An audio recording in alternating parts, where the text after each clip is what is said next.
Tonight, we're launching a book. It's a tradition at Palmer's. We're starting a new tradition at Palmer's. In the old days, Palmer's used to launch ships, but now we're going to launch books. But before we get going, I have to turn the mic over to the moderator, Steve Jones.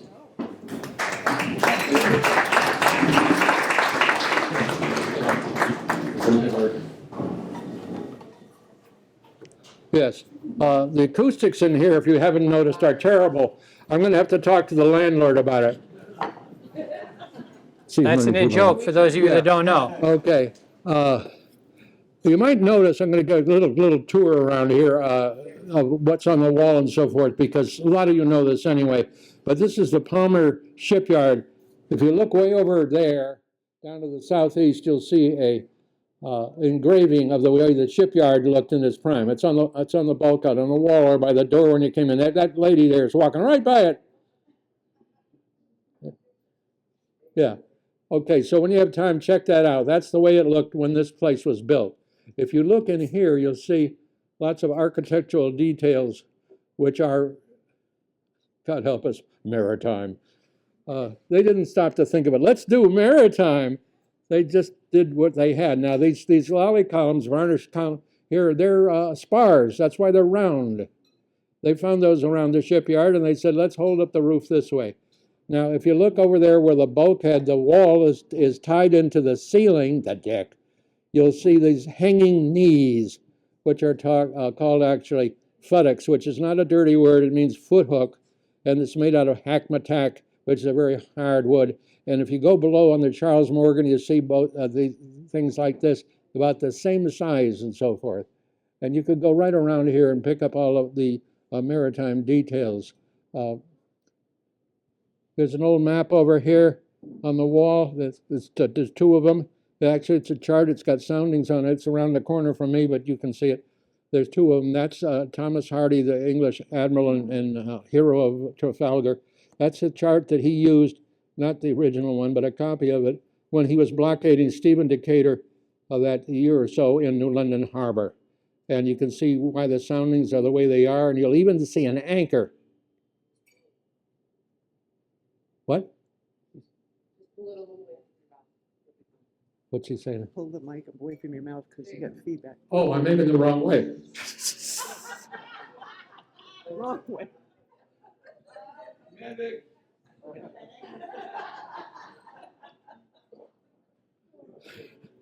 You see, I was a little careless there because I have a microphone embedded in my chest as well, right here by Frank Fulchero. We have a lot of sea captains here tonight besides our star, Captain Frank, who started what's the polite word for that? Packet boats, up and down the river. We have Ian Thomas, who is a captain of the Win and If. He's lurking around here somewhere. There he's lurking right down there.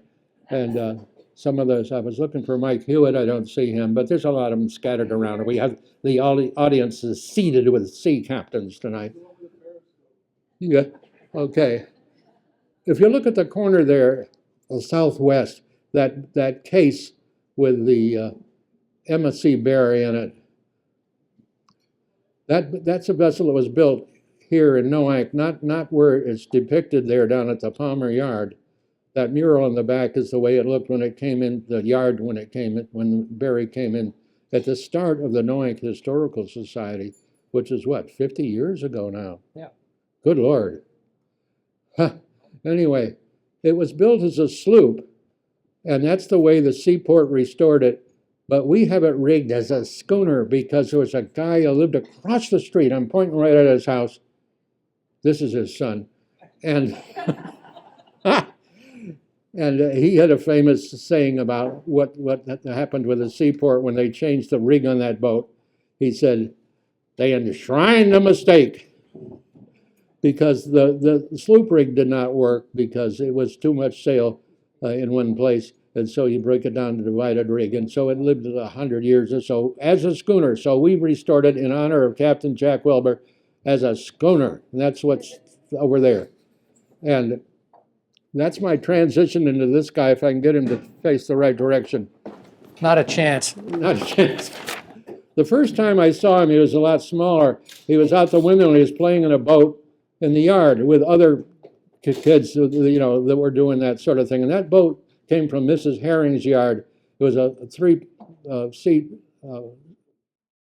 flat iron skiff. And she at one point had 50 of them, that's 50, in a boat livery back in the 30s at the end of Snake Hill. And the 38 hurricane wiped that out and a whole lot of other things. And so she moved down to where she has this restaurant now. Herring's Restaurant, right? That's named after Neil Herring. And that was the first boat that this guy was involved in. And then we got a bigger one for the crew, and that was an Amesbury skiff. That was about, 16 feet or something, which we got from an opera singer's son, which is where I buy all my Amesbury skiffs. His name was Balestrini, and he came from Fano, which I always thought had an R in it because of the accent here, but no, it is actually F-A-N-O. It's up on the Adriatic in Italy, and he came over to sing in the Boston Opera House. And you're saying the Boston Opera House, you're confusing with the Fenway Park. No, this was a Boston Opera House, and it lasted, about 8 years or so, and it went broke. And at the same time, William Balestrini, his voice went, so that worked out. And now he's another guy from the old country with, and he's not Pavarotti anymore. He's just a guy looking for a job. But he had relatives here from Fano, and they brought him down. They said, this great fishing villa, Noank. And he built a boat called the Baby the Second, which leads me to believe that there was a Baby the First. Well, that was his name for it, right? A little salty name. But it was the Highliners, we'd say. And she was a wonderful vessel. And when he came ashore eventually, he got in the gas station business, and he became Captain Billy. Some of you remember that. It's now a veterinary shop down right over there across the railroad tracks. And his daughter was my wife's babysitter. So these people are all sort of connected in different ways. And so John Wilbur is getting older while this is going on, and he's gone to through these two backyard boats, and then he got involved with a little bit with the ferry boats, right? To start with as a kid. No, yeah. Not as a kid. Not as a kid. Okay, but a lot of other people here did. Because you could get a job with the seaport, or you could get a job with Frank Fulcero's crowd, or you could get a job with the ferry boats, and if you wanted to go be professional. And this generation that John is in is the last generation that I can figure out that of Noank people that will have gone to sea as a way to make a living. The next generation underneath them, chronologically, seem to have gone into this kind of stuff, where you have microphones and cameras and things and so forth. There's a whole other generation behind these guys, which have all gone that way. And I don't know what to do. I don't think we have a generation beyond that, because the Noank is being, I'm trying to avoid saying invaded. No, because they're good people by and large, but they're old people, and they don't seem to have children that are, playing in the backyard with boats or microphones or something. There must be somewhere. Anyway, the third generation here. So we have John Wilbur, and the whole time that John is growing up, across the street there, his father was going to sea half the year, more or less, in blue water freighter activity, and in the other time of the year he would be building boats. How many did he build? 10. I always say 6. It's 10. Amazing. 10 boats, each one a bit different, each one classics, each one made out of, what's that stuff called? Wood, right, yeah. And did all that right over there. And then John went to Kings Point. I'm doing this thing again, yeah, all right. It looks so easy when Frank Sinatra does this, It just, the microphone. Anyway, so, am I aiming in the right direction? Yeah, okay. All right, so John goes to Kings Point, and then he goes into some long-range deep water stuff. And while he was doing that one time, off the Panama Canal, he heard a familiar voice from the backyard in Noank, and it was one of the guys who was here earlier. He had to leave early, who was coming through the canal the other direction, on the four-masted Sea Cloud, and they recognized each other's voices. And in the parlance of the old days, they talked to each other on the radio.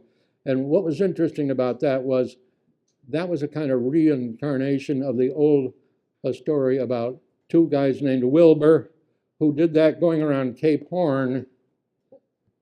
What year? 1874. 1874. And so the tradition gets continued. And John also writes pieces for the Noank, what's that called? The Ledger, yes. It's a wonderful newsletter. And you'll see pieces by him about little odd pieces of this and that. But here he's done a whole book for us, and he's going to tell us about it right now.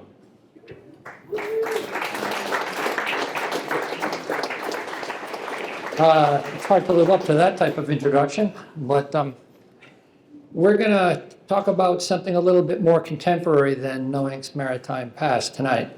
And it concerns World War II and what happened right after the Japanese bombed Pearl Harbor.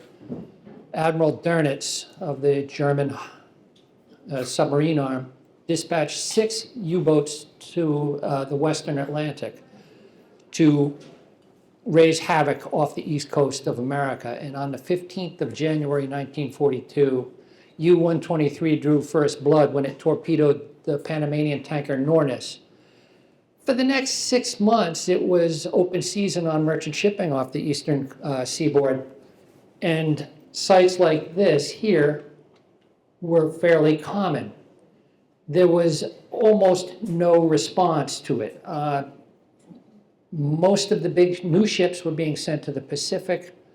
There was not a lot of destroyers around to handle the problem. The Coast Guard had a lot of antiquated ships. They had some good new ships, but the losses kept mounting.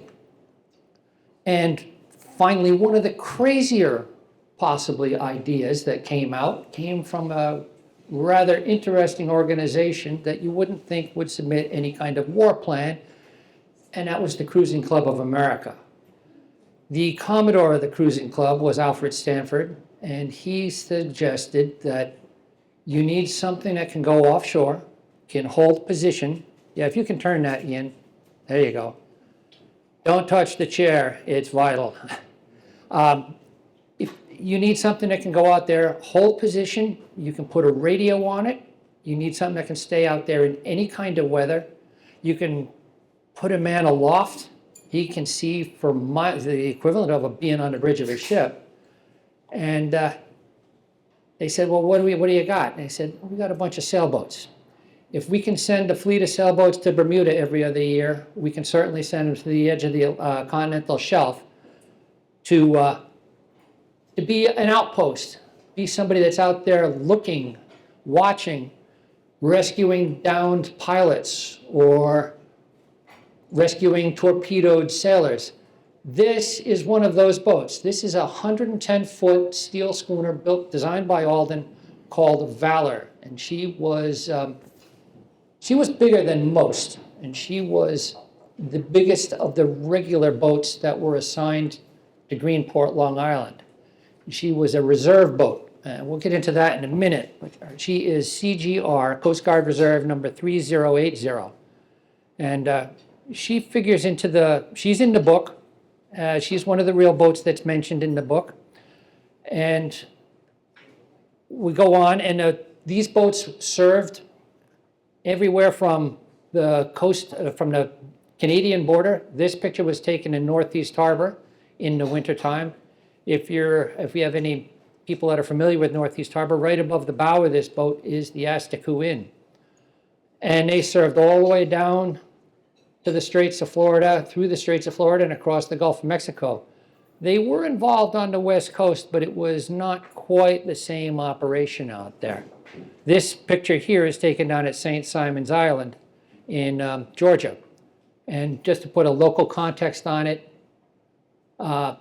I believe that the schooner in the background is Sofang, but it could also be, no, it's not Brilliant, but Brilliant was down there during World War II. She was one of the many boats that came out of the Great Lakes and was assigned to Atlantic bases. But we're not going to worry too much about most of those guys. We're going to deal with the boats that were in Greenport. Now, the boats that came in, some of them needed to be modified for offshore work. This boat here is Thistle, and she was 103 feet yawl, built by Herreshoff in Bristol, Rhode Island. She was unique in the Picket Patrol in that she was built of bronze. She's not really got a good seagoing rig for this, so they did some surgery on her, and they took 55 feet off of her mainmast. They took the bowsprit off her, and they moved the mizzenmast 20 feet forward and turned her into a ketch. Now, she was typical boat of her time. She was long-ended, but she was, in the words of one of her skippers, a guy named Jack Work, who we'll see in a minute, he said that she was one of the best seaboats he ever sailed on, and that she would, when tied down, would refuse to do anything but slowly chew her way to weather. The smallest of the Greenport boats was a boat named Java Head, and she was only 48 feet, and she had a crew of 4, maybe 5, and it was just exhausting for those guys, and they did not run her during the winter. Some boats were loaned to the Coast Guard, and they would be taken in as reserve boats. The owners would give them for as long as they were needed. And so those boats had the number CGR assigned to them, and the number it was just one of a number from a block of numbers that they could be given. Others would be given to the Coast Guard. The owners just ceded all ownership of the boat. And, oh God, we got a problem here. The computers don't want to advance this. The boats that were given to the Coast Guard were known as CG boats, and they would have a 5-digit number. The first 2 numbers are the length of the boat. And this boat here is 68 feet long, so that's why she has 68. The first 0 meant that it was a non-standard design source, and the 07 meant that it was the 7th 68-footer. Now, you may not notice this, but this boat and CGR 1927 are the same boat. And this belonged to Rudy Schaefer, and he donated it, originally loaned it, and then he just gave it outright to the Coast Guard. This boat, you may have seen it around the area nowadays. It's now known as Black Watch. And she's still around, still afloat, still sailing.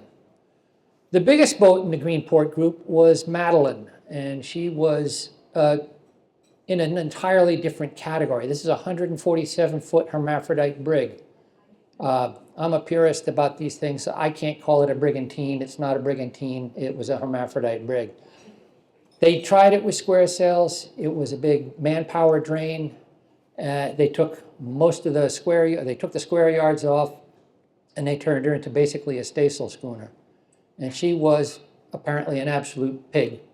But she was, this group of men were commanded by a former editor of Yachting Magazine, Rufus G., nicknamed Bud Smith, and that's the guy on the left. His executive officer for most of the time is the guy on the right, and that is Edward S. Nick Coster. And Nick Coster's pedigree is that he was cook on Dorade for her world record-breaking trip across the Atlantic. The maintenance officer was a guy who was around here for a long time after the war. This is Gil Dunham, and he worked in West Mystic. And he was involved up there on West Mystic Shipyard, I believe, after the war. The crews were made up of all kinds of people, and the thing that was typical about a lot of them was that many of them were disqualified for military service as being 4F. They might have flat feet, football knees, deaf in 1 ear, deaf in 2 ears, colorblind. At one time they used to call this the myopic Navy because people had such poor eyesight. This is the crew of Jane Doré, known more popularly around here when she was a Stonington dragger named Jane Dorr. What the idea was that you would go offshore to the edge of the shelf, about 50 miles south of Long Island for the Greenport crowd, all the way down to Nantucket Shoals, and you would heave to, hold position for a week to 10 days, maybe 2 weeks in the summertime, maybe even more, the limiting factor was fresh water. You could take enough food to feed the crew. You couldn't take enough water. And you couldn't count on rain and all that other stuff. So water was the limiting factor. And they would go off and they'd stay inside of a 15-mile box. And this is the Army Interceptor grid map. What you have here is to figure your position, you have, let's see if I can, all the latitudes were given every 15 miles, they had a different name. And it was it was done by alphabet, but the boats, the squares we're mostly concerned with are Opal, Noble, and Morgan. And you would then have a number like 79 here, 80, and so on. And that's where you would get your grid station. And they just called it going out to the grid. You would know when you were there by either celestial, and this is Jack Work aboard Thistle shooting the sun, or you could also use RDF. But RDF is not going to be that accurate that far offshore. They went to sea basically unarmed. They had, in some cases, in this case, a Lewis gun. This is a relic from World War I. It's a .30 caliber machine gun. And this is just simply tied to the shear poles or a rattlin on the schooner Sea Gypsy. The guy with a high pressure cap in the background is Charles R. Vos, and he was the owner of Sea Gypsy. It was not uncommon for the owner to go to sea with the boat, and they would be given a commission as chief boatswain's mate. The guy in the long underwear manning the gun is George Hoare, and he became, later on in the war, the skipper of Thistle and Valor, and Chester Bowles' old schooner, Nordlease. The guy behind him in the tartan shirt is Gordon Brooks, and he relieved Charles Vos as skipper of the Sea Gypsy when Charles Vos's 3-month enlistment expired. Smaller boats got smaller weapons. This is R. Morris Bowden firing a water-cooled .30 caliber machine gun on the deck of the schooner Bellatrix. It was about 55 feet long. Apparently it makes quite a noise because the guy at the far left is covering his ears. If you got onto a bigger boat like Cervera La Barry, a 90-foot former Dutch pilot schooner, you might get 50 caliber machine guns. And these guys are probably having target practice. The preferred target for shooting at surface targets was, according to a guy on Valor, they would inflate prophylactics and put them in the water and shoot at them. Later in the war, they were given small token depth charges. They're about the size of a 5-gallon paint can. It might weigh 25 pounds. And they had 3 depth settings, 50, 100, and 150 feet. You don't often see pictures of depth charges thrown off of wooden sailing boats.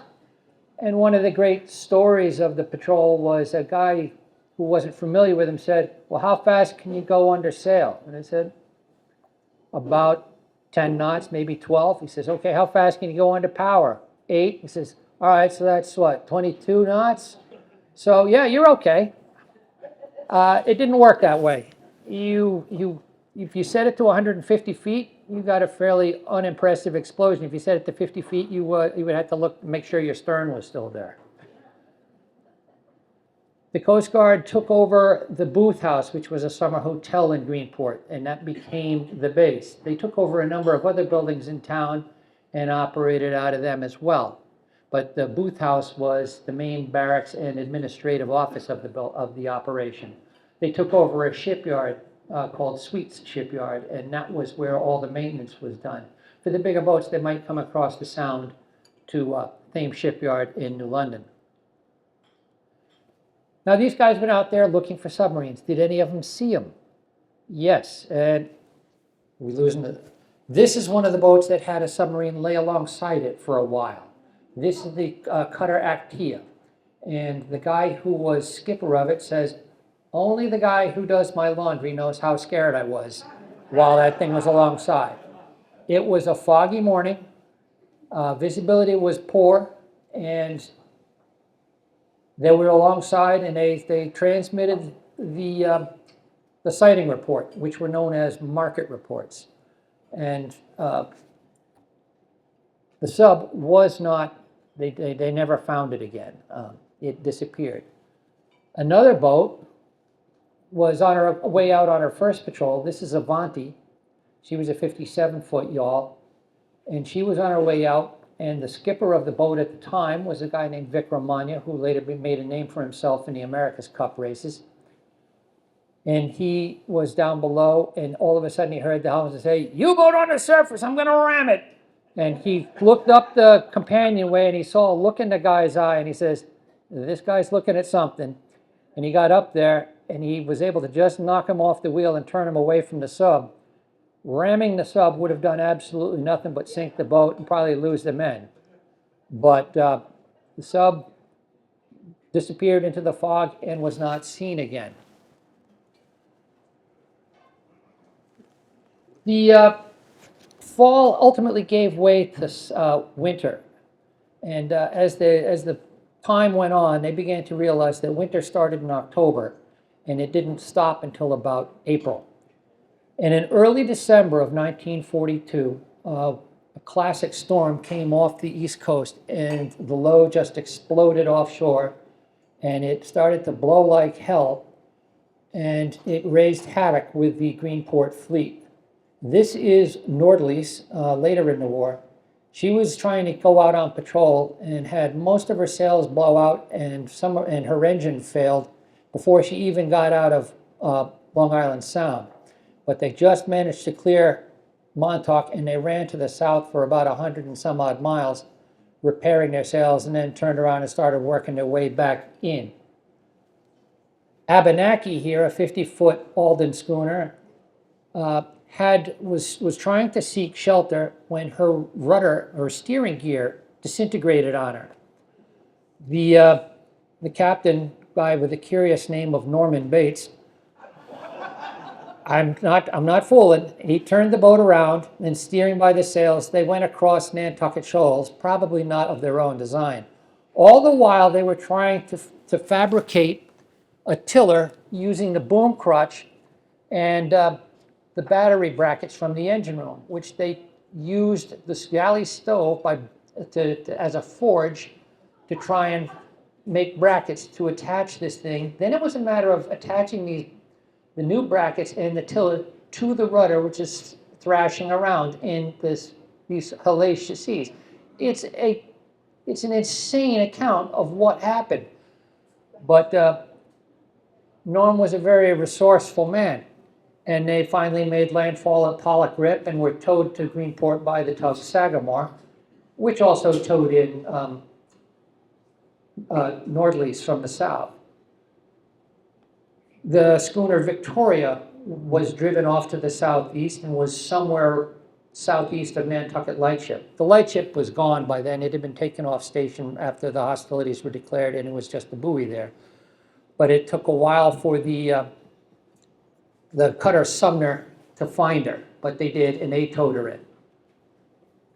This is the schooner Tradition. You will read about Tradition in the book, if you read the book. Tradition was a 60-foot Alden schooner, and she got into trouble. She was taking on water faster than they could get rid of it, and the commanding officer, or Chief Boatswain's Mate Gene Tom Payne, made the comment on the radio, as he said, "Radio failing, this may be our last transmission." Which you wonder what he's saying. And it says, is it that the radio's going to fail and you're not going to be able to hear from us, or we're going to fail and you're not going to be able to hear from us? It doesn't matter. They were found finally down on Nantucket Shoals by the cutter General Green and towed into Newport. Everybody was sent to the hospital. The boat was a real mess. I talked at one time to Gene Tom Payne, and he said that as she was rolling, the water would slosh up between the frames, come up behind the ceiling, and would, as it came up to the covering board or hit the deck, it would slosh out into the cabin. It was a hair-raising experience. But the big experience for that storm was the adventure of this boat. This is another 57-foot yawl. It was a cutter at the time, but it was re-rigged as a yawl by the Coast Guard.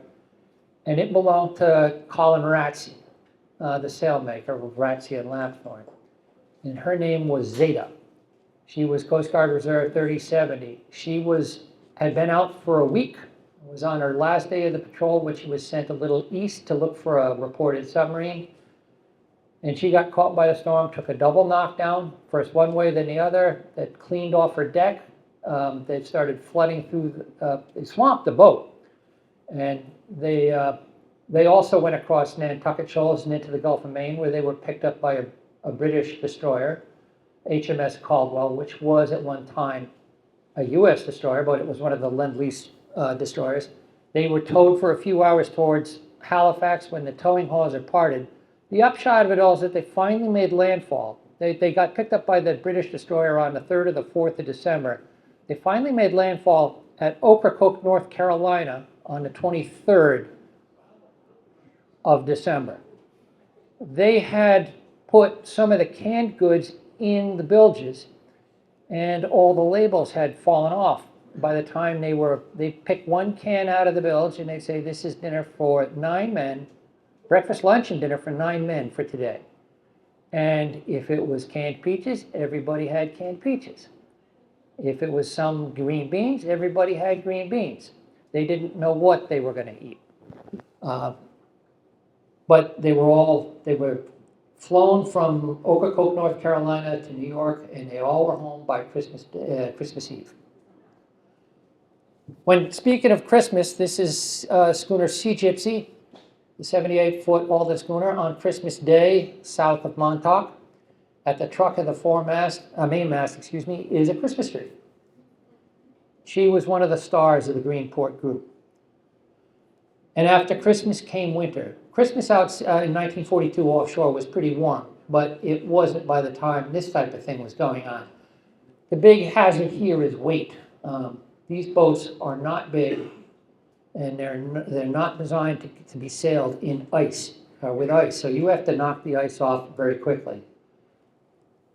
They also had another problem make their way, became known as the winter came on, and that was that cabins tend to fill up with coal gas from the stoves.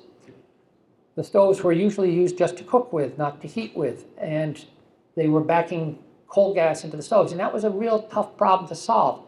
But the smaller boat offshore here, the one that's at the top of the picture, if you look forward of the foremast, you can see that she has 2 exhaust heads from the galley stove, and that was the solution. You would close the windward one and open the leeward one, and it created a better draft, and it tended to get all of the coal gas out of the cabin. According to one man, headaches were still a problem at times on some boats. In 43, they also started getting sound gear, or hydrophones, so that they could start hearing things underwater. The first 6 months of the operation, it was all a surface thing. And that's kind of useless if you're trying to find something that's underwater. But you have to remember that in the 1940s, a submarine was a surface ship that could go underwater. It was not the true submersible that they are now. It wasn't until the snorkel came in 1944 that submarines could run diesel engines underwater. But I don't know whether anybody can see the cursor here, but this whole looped thing here, that is a gooseneck, and the cable that comes out the bottom of it is about 50 feet long and leads to a hydrophone that would be lowered over the side, and you could hear sounds from underwater. The thing in the foreground at far right, that's a .30 caliber machine gun with a canvas cover on it. Not typical fittings on a 57-foot yawl. 1943 saw a change of the stations. They stopped being the 15-mile squares and they became 10-mile circles. And this is just an example of what one of the station map is. I got this chart from the internet, it's from the National Archives. Unfortunately, it's all in black and white, so I can't tell you which ones are the red station and which ones are the blue. At the end of 1943, the group got moved to Fort Tilden Lifeboat Station in Rockaway, New York, and they continued to operate out of Rockaway. All the other sailing patrols were discontinued at that time. And it was a case that they campaigned that since New York Harbor was such a vital harbor, it needed to have this type of constant vigil over it. And the Admiral King, the commander-in-chief of the Navy, said, okay, you can do that, but you have to lay up a bunch of other boats to compensate for it. But the Greenport Group is the only one, once it got moved to Rockaway, that continued to operate until the end of the war, and they were out there for a week after the German surrender. And this is a picture taken down there in the basin at Rockaway. That's the, I forget what bridge it is, but that goes across, it comes out by Floyd Bennett Field. And this is, Jane Dorr is on the inside and Nordlies is on the outside. It was not easy duty. It was, you were working, you were on the front line. That's the other big thing to stress about this.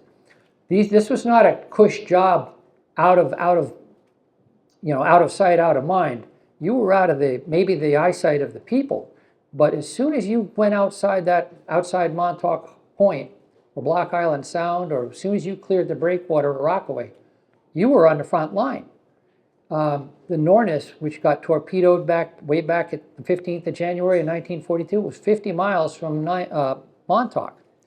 You could get killed anywhere out in the Atlantic during World War II. And it wasn't just submarines that were trying to kill you. This is Serval Barry in a bit of a blow offshore. And then you had the ice that was trying to kill you. Fishermen lived through this stuff all the time. It was just a bit of an eye-opener for yachts to start doing it. And it could get pretty thick sometimes. You did have company out there, aside from other boats. You had blimps. Blimps were out there all the time. And the boats had a white light that would shine vertically from the masthead. And that was, at nighttime, the blimps would keep station on a sailboat.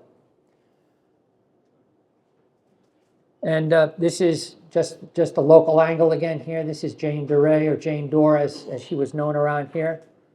She is still sailing in Maine as she's reverted back to her maiden name of Ladona. And this is Valor. At the end of the war, after the German surrender, she was in New London, and she was being equipped to do experiments and research into SOFAR. They had lost so many pilots in ferrying planes across the Atlantic that they were trying to come up with a way to be able to find them in the middle of the ocean.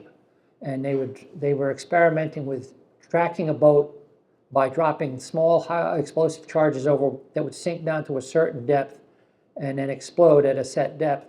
And different listening stations would be able to get a bearing on those explosions, and they could triangulate where the plane went down.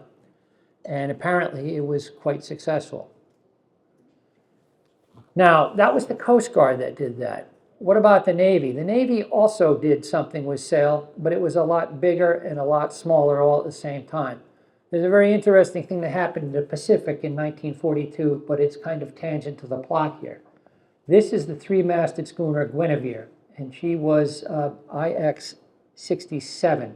She was based in Boston, and she was used by the Navy Ship Lane Patrol, the Northern Navy Ship Lane Patrol. She would go out in advance of a convoy and sail along the route that the convoy was going to take, and what the Navy speak, sanitize the area of enemy activity. And she was not alone in Boston. She was joined by the three-masted schooner Migrant, but they took the four-mast out of Migrant and turned her into a two-master, put a 3-inch gun in the four-mast place. And these two boats had a very interesting task after the German surrender. Over four U-boats that were surrendered on the high seas were shepherded into the Gulf of Maine by the Navy, one by one, and turned over to the Navy's Northern Ship Lane Patrol for final disposal in the Portsmouth Naval Shipyard in New Hampshire. And so what you have here is you have Guinevere on the left, Migrant in dead center, one of the U-boats right in front of Migrant, and a Coast Guard cutter further off. The skipper of the Northern Ship Lane Patrol was a guy by the name of Alexander Moffett, or Sandy Moffett, and he was a yachtsman and a reserve officer, and he wanted to have his two big sailing ships get involved in this, and so sailing ships helped bring in 4 U-boats to New Hampshire to be turned over to the U.S. Navy. And it was a pretty lively event when it happened, apparently, at least one time. Some of the U-boat captains could be a bit obstreperous. And now, all of that was to tell you about what the book is about. The book is about a 74-foot schooner that never existed. This is a 72-foot schooner that sailed out of Norfolk.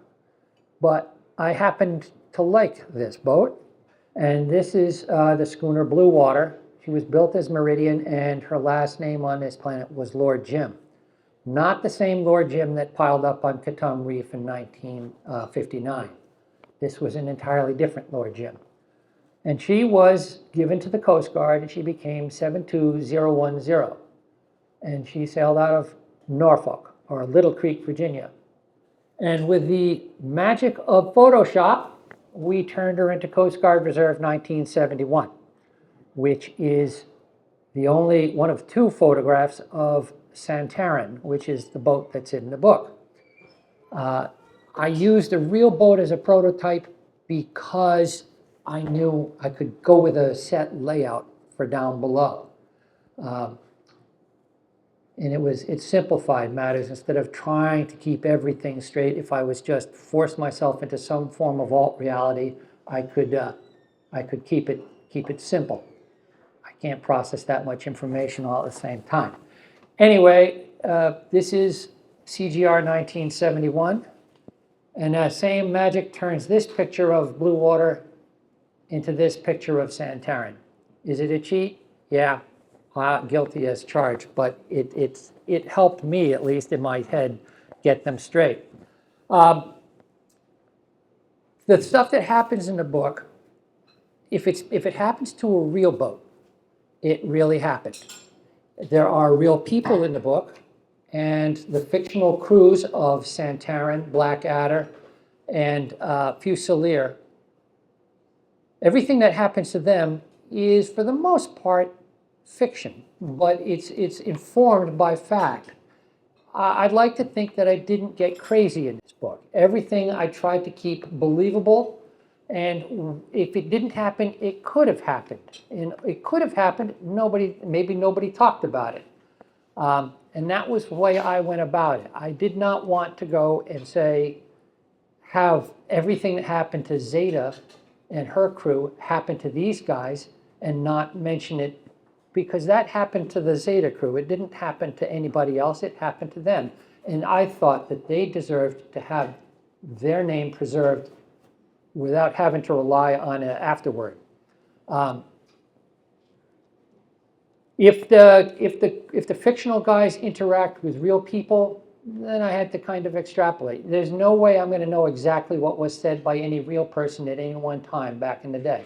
So I had to make some stuff up, but I tried to keep everything within the scope of reality, and I willingly subjected myself to being a martyr to the real world, which meant I had to study weather maps, weather reports. I had to read through logbooks of these to make sure I got the weather right. If a boat is someplace, then it was there. But I had a free hand with the 3 boats that I created and the other boats that kind of touch on this at the time. The boats that they have other things, because things had to happen to them from a number of different sources. And so, yes, there is fiction in there, but there's an awful lot of fact. There's an awful lot of local history. In a moment of great vanity, 2 of the stories that my father told about his adventures in World War II made it into the book, but he had to be put in there kind of off stage. He's kind of like a Greek chorus telling you what's going on. The story of the U-boat that was sunk off of Cape Hatteras in 1942 is more like a comic opera than it is a war story, but that's what happens when you have global war. Weird things happen. If you want to find out what happened, it's all in chapter 8. But that story is as accurate as I remember it being told by my father, as was the other story that's in there. There's lots of local history that's just kind of thrown in on the side. At the time, Latimer Point was not known as Latimer Point. It was called Noise's Neck.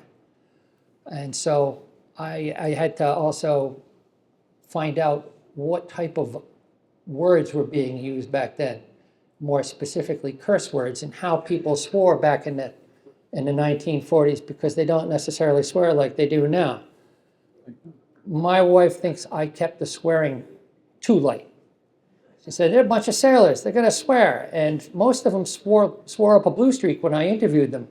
But I tried to, I gave them their due, but I didn't, it'd all be swear words if we let that happen. And, you know, I can't have my mother-in-law reading a book like that, I'm sorry.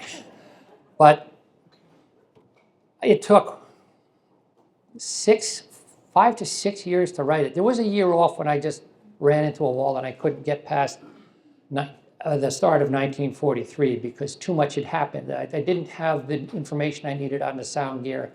I'm not a machine gun expert, so I had to extrapolate from that stuff. But I tried to stay within the bounds of reality. So I say that it's a work of fiction, but it's also a true story. Michael Crichton had a beautiful way of saying it. This is a true story, only the facts have been made up. But that kind of rings too close to the current political viewpoints at times. Also, Nicholas Montserrat in The Cruel Sea says, this is a true story because they're the only ones worth telling. And at the end of the day, I thought that the story of the Picket Patrol needs to be told. It's a remarkable story. I think the book gives you an idea of what it may have been like. I think that the guys on Santarin were maybe a little more formal than a lot of the guys in the Greenport group were, but they were who I made them, and they are who they are, and hopefully the guys that were real will have achieved some form of immortality with it, and that's about all you can hope for in a book. Does anybody have any questions about anything? Yes? Do you have any ideas to how many men were lost? How many men were lost in the Picket Patrol? That's a very good question. I can tell you this much. We have to go back to this picture. In the spring of 1943, Blue Water was struck by a Dutch freighter off the Delaware Capes. The Virginia Capes. And she stayed afloat, but Merrill W. Hoover was lost. And he is the only man who was lost at sea during the entire operation between, on the sailboats, I'll put it that way. Only one man was lost due to collision. 3 sailboats were lost. Nareda was hit by a U.S. destroyer in Hampton Roads, in the harbor. USS Owlick hit her and sank her in the channel in Hampton Roads. The schooner Monomoy burned off the Virginia shore, and the yawl rose, a 60-foot yawl rose.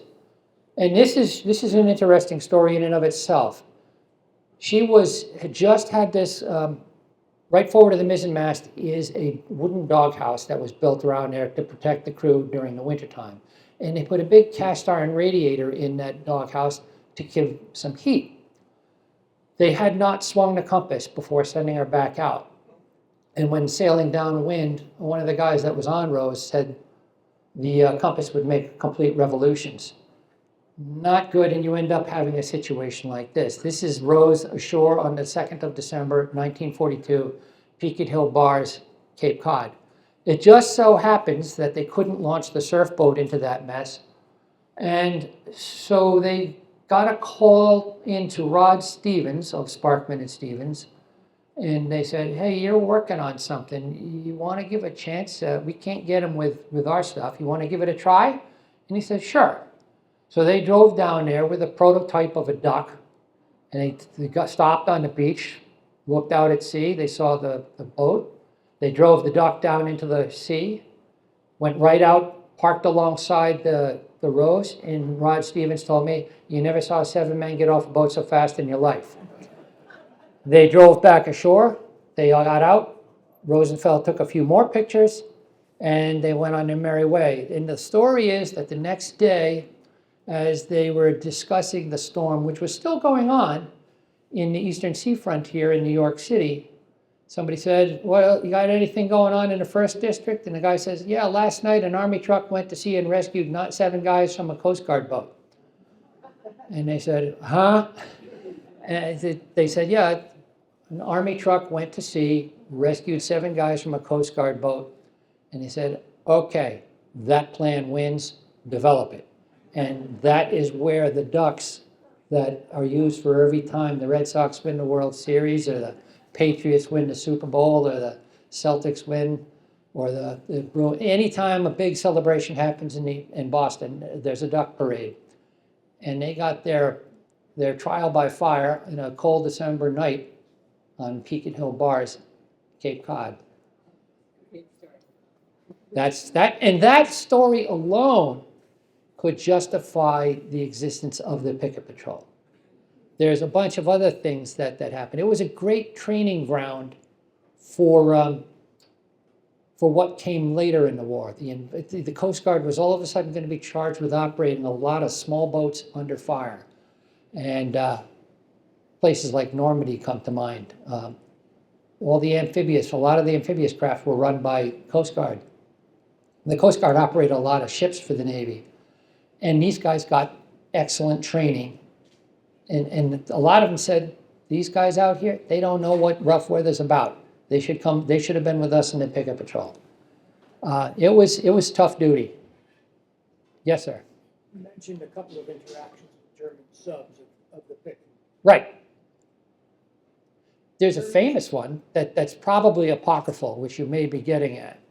The story is that a U-boat was hailing one of these yachts. And the story ranges from anything from somebody just shouting in a thick German accent, go back to Long Island Sound, to I heard a guy a few years ago telling me that his father said, the commanding officer said, request permission to come aboard. And he came over in a small boat with another man, and they came aboard to look around, and he said very politely, I used to sail against boats like this before the war. And when all this is over, we may be able to do that again. But until then, go back to Long Island Sound and get off the high seas. I find that to be highly unlikely. I can't see, even with the famous German arrogance, and I'm half German, by the way, I can't see any responsible commanding officer putting himself completely and utterly in the hands of the enemy at a time when an airplane can show up at any time and that U-boat has to dive and now he's a prisoner. Unless he was trying to be captured, but I can't see it happening. But the instances of sightings usually happened in poor visibility, because if a U-boat's on the surface, it's there to charge its batteries, and it has to close its vent, has to vent the tanks, has to dive and shut off the diesels and engage the electric motors. Mike, you can tell us about that, I'm sure. You get your dive practices down to a T, and it can happen very quickly, but even then, it doesn't happen as quickly as you want it to happen in an emergency. They never fired on a submarine. There's no instances recorded of them firing on a submarine. The few times that they were seen are one thing. They were picked up in sound gear. They were picked up they did pick up U-853 and track it for a little while before it torpedoed the Black Point and was later sunk itself north of Block Island in 1945. And to this day, the charts for that area say unexploded depth charges, May 1945, north of the north end of Block Island and between Block Island and Newport. So, as I said, the front line was as soon as you left the dock. I was just curious because I remember reading at the seaport some of the codfish line trawlers on the Dutton, and they had examples of German U-boats sinking other line trawlers, and they would let them get off, and then they would torpedo. That happened in the First World War. There was the big U-boat raid on the Grand Banks. They're not going to go around sinking fishing boats because you're just giving away your position. And you don't have water to hide on in the Grand Banks. It's fairly easy to find them. The airplanes, even in 1942, magnetic anomaly detectors, MAD gear, was available. And so you could fly over an area. The blimps had MAD gear. Some planes had MAD gear. And that was a device on board the aircraft which would pick up large magnetic variances in the Earth's magnetic field, usually the sign that something big and metal is underwater. And attacks might be made. And most attacks ended with the phrase, once assessed by the people in New York, doubtful, results doubtful, or results negative. That means it didn't result in a clear kill. But they would also, then they might say, we draw your attention to wreck number 2734, which is in that general area. And you picked up the magnetic signature of a wrecked ship, a sunken ship. But as far as fishing boats, I don't know of any cases in the Second World War where they would attack. Now, the other thing that fishermen may have picked up on, and more than one guy told me, you could smell a U-boat. They were a very pungent thing. And at night, they'd surface and they'd ventilate the hull to get good air in. You have, I don't know, 40, 50 people, maybe 60 in a U-boat, a steel coffin, as they call it. Cabbage, sweat, not the best sanitation, diesel fuel. It absolutely stinks when you surface and ventilate. Now, to be fair, you get 9 guys on a sailboat and they're not taking showers or baths every day. They're going to get a little manky too. But you could smell them at night, and it was really strong. Anybody else have any questions about anything? I suppose I should say I have to thank these two here, Steve and my cousin Penny. They were my primary editors, and they did a great job. Penny, my first cousin, is everything you'd want in an editor, including the brutality. That came free of charge. And she is ruthless. She is possibly exceeded only by my wife. And I cannot, my wife is not capable of being here tonight. She's attending a family emergency down in Maryland. But I listed her as my favorite and harshest critic, and that is true.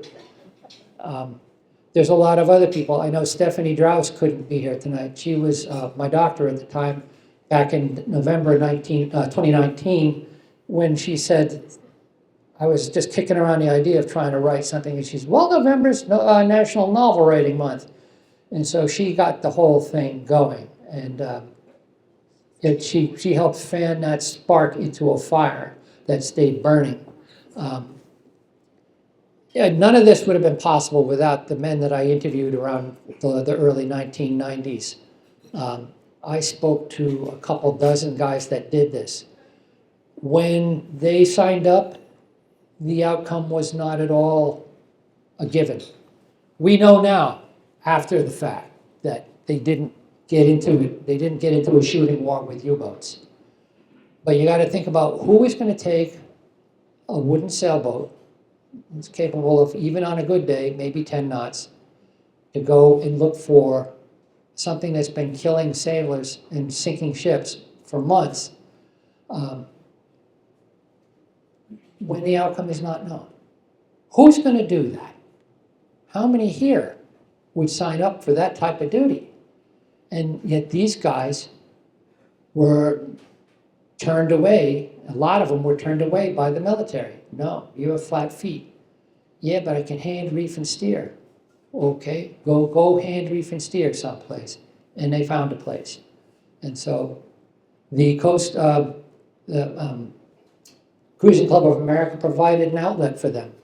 It wasn't, the Cruising Club of America put the idea out, and it was, the Navy didn't really want to have to do with it. They handed it over to the Coast Guard, and the Coast Guard ran it. The Navy did have a sailing program. And it's interesting, and I point this out at one time with the guys grousing in the book. After the first big storm that Zeta and everybody else went through in December, they stopped calling the sailboats in. They were a lot further offshore than the powerboats. I mean, the defense of the United States was at the outer limit, you had the sailboats. Further in, you had powerboats. Further in still, you had smaller boats. The powerboats could not keep the sea, not reliably. They didn't have the stamina for it because they didn't have the fuel range for it. They would have to just drift. The sailboats could heave to, and they were a stable platform, and they were silent. You couldn't hear them. They did the looking, and then the idea was that they would be the guys that would call in the big dogs to get the kill. Again, you have to have somebody pretty remarkable to do that. And this was their chance. This was what they could do. And they picked it up and they ran with it. And they compiled an excellent sea record. One man lost. One man was lost. At least one man was lost. He was overcome by coal gas in Maine. I know one guy died on a schooner 2526, but he was suffocated by his own boat. Yeah. When the owners went out on the ships, did they still turn the boats over to the Coast Guard? Or? Yeah, did the owners, when they went to sea with the boats, did they turn the boats? Yes, the answer is yes. Sea Gypsy was owned by Charles Redfield Vose, and she was made Coast Guard Reserve Boat 1989. He was her skipper for he had a 3-month enlistment. That's the other thing about this operation. When it was first started, you could sign into what they called the temporary component of the Coast Guard Reserve. And it became the auxiliary. It was not the auxiliary at the time. You could sign up for a month, you could sign up for 3 months, you could sign up for as long as you wanted, and they would accommodate you. And Vose, he was the insurance man for, amongst other things, the A&P.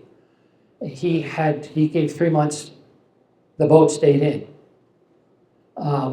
Another skipper who owned the boat, there was a guy who had the Bluebill, and he was 2508, and he had his permanent skipper, his peacetime skipper, went with the boat, with the stipulation that he would be in charge of the boat. Now, in the middle of December of 1942, they abolished the temporary reserve because they thought, we don't need this much leniency anymore. We can kind of tighten up on this stuff. And if you wanted out, you could get out. And that guy said, and if you were you were in for the duration. And if they wanted to reassign you, you could go to Greenport or you could go to Greenland. It all depended. They went where you were needed. And this guy didn't want to do that. So he opted out. And the boat was given with the stipulation that the permanent skipper was the only skipper. So the boat was pensioned off with him. They started they took in a bunch of boats that weren't really suited for the job. And a number of numbers were not used, and amongst them was 1971. So CGR 1971 was given to a real boat. I don't know who, but that number was not, you would not see that anywhere on the eastern sea frontier. So I said, it's about the right time period. I grabbed it and I appropriated it and slapped it on a boat of my own imagination. The same thing could be said for CGR 1988 and CGR 1900. Those numbers had been assigned to something, but were never, those boats were never commissioned. U-808 was never commissioned. It was laid down, it was never completed. I used that too. You'll find out about that eventually. But the guys that were temporarily in, they got in, they may have gotten out. The rest of them, they were in for as long as they were in for. And the real kick in the teeth was that at the end of the war, they looked at their enlistment dates, and they may have been there since July of 1942. Their enlistment dates didn't start until December 1942 when they were made regular reserve. So their volunteer time did not count for their Coast Guard time. Yeah, go ahead, Eleanor. And the other question was, when when they made the changes to the boats, with the rigs or cutting it down, was that generally after they had sailed them, or did they come in already? Did they change the rigs? Some boats were changed originally. I mean, it was pretty obvious that Thistle, for example, was not going to be satisfactory. She's just too big a rig. They doctored her up right away, and they did most of it there. And some of the stuff happened as the war went on. A lot of them would land their mainsails, and they would just carry a riding sail on the main. But they had debated cutting down the mast of Actea, which was that big 60-foot cutter, and turning her into a yawl, but she actually handled so well. The only problem with her was that she had that big, tall stick, and that vibrated in the wind and made life almost untenable down below because it just made so much noise. Pam, you had a question? Yeah, did everybody have prior sailing experience? The people, yes. At the start of the whole thing, most of the people in the picket patrol were checked out as sailors originally. They had been sailing. They may have been oyster fishermen on Long Island Sound. They could have been sailing dinghies. It didn't matter. They had sailing experience. It originally, in the very, very early days, guys would be, it took a little bit of time for the New York Yacht Club got involved, and they would do a screen. They would screen a lot of people. And so you didn't get green hands coming out. But not everybody went through the New York Yacht Club vetting process. After the temporary reserve was abolished, they stopped this temporary stuff, and you got guys that just joined the Coast Guard. And so they came out of the pool. They might be on Ellis Island and then get sent to Greenport. There weren't an awful lot of them, but there were some. Anybody else have any questions? Yes, sir. Is there any information on whether the sightings led to a sinking of a boat or at least chasing went down? There is no evidence. The stories that you hear is that by the time the Navy showed up, they said, "Which way did he go?" And they said, "He went that way." Okay. And no, they never led directly to a sinking. They were involved in the chase of U-853, which was sunk off Block Island on the second to last day of the Atlantic War. They could hear it in their sound gear because it was so close in. And everybody looks at that and they say, well, it was a waste of time. No, it wasn't. I mean, we look at everything through hindsight, and to think of that at the time. It's true that the first U-boat sunk on the East Coast wasn't sunk until April of 1942. And that was U-885 sunk by the destroyer Wilbur. So that's from January 15th, which is the first blood, to about April 15th. That's 3 months or 4 months with absolutely no payback for all the mayhem that was happening. And hundreds of ships were sunk, and thousands of tons of vital war materiel were sunk with them, and lots of men were killed. Something had to be done, and this was the best answer at the time, even though it's not a great answer. And yet, the New York crowd stayed with it till the end of the war. So somebody thought they were doing something. And the guys, they didn't call the sailboats in. And it's the guys who didn't call the sailboats in were probably the same guys who said, these guys are hacks, they can't do it. But they earned the respect because they could keep the sea. And they did. And just about everything. They called everybody in for the big hurricane of 1944. Because they didn't need another Zeta episode of chasing a boat all around the Atlantic. Anybody else? Well, I have to thank you very much for coming. I hope you enjoyed